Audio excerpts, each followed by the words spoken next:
હાલો નમસ્કાર ખેડૂત મિત્રો, આ મારી વાડીના ઘઉં છે અને આ બિયારણ છે મેક્સિવો 511. આની ખાસિયત એ છે કે આના ડુંડાની અંદર 20 થી 21 ચેપા છે અને એક ચેપાની અંદર 4 દાણા છે.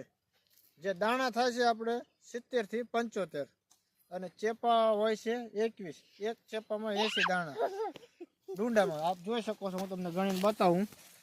જો 1 આ 2 આ 3 4 5 6 7 8 9 10 11 12 13 14 15 16 17 18 19 20 21 છે.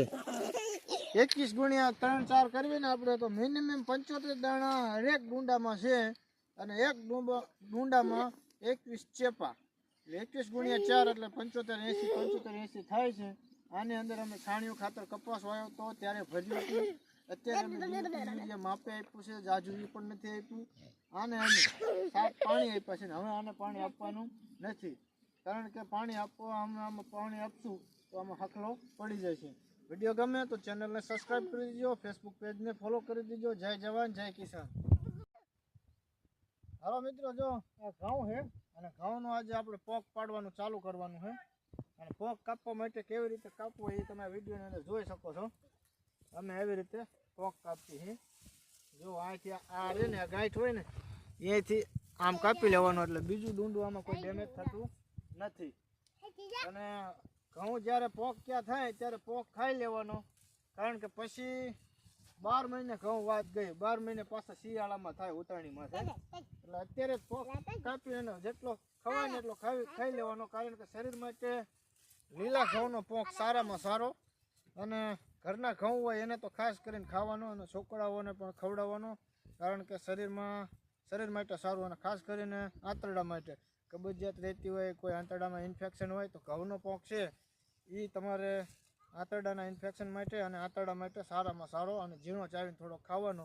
અને આપણે ચૂલામાં અથવા તો વાડીએ આઠિયું કે ગમે તે લાકડા હોય તેમાં તપવી અને પોક બનાવી લેવાનો. જો આ આપણી વાડીના ઘઉં છે અને હવે આપણે પોક થોડાક ટાઈમમાં ચાલુ અને અત્યારે કાપ્યો છે. હજી વધારે કાપવાનો હોય પછી છોકરા માટે શેકીને બનાવીને ખાવાનો છે. વિડીયો ગમે તો ફેસબુક પેજને ફોલો કરજો. અને મિત્રો, ઘઉંમાં બીજી ખાસિયત એ છે કે અમે આ 1 મણ વાયા હતા અને કન્ફર્મ 1 વીઘામાં જ અમે વાયા હતા. જમીનનું માપ કર્યું હતું અને વજનનો પણ દાણાનો માપ કર્યો હતો.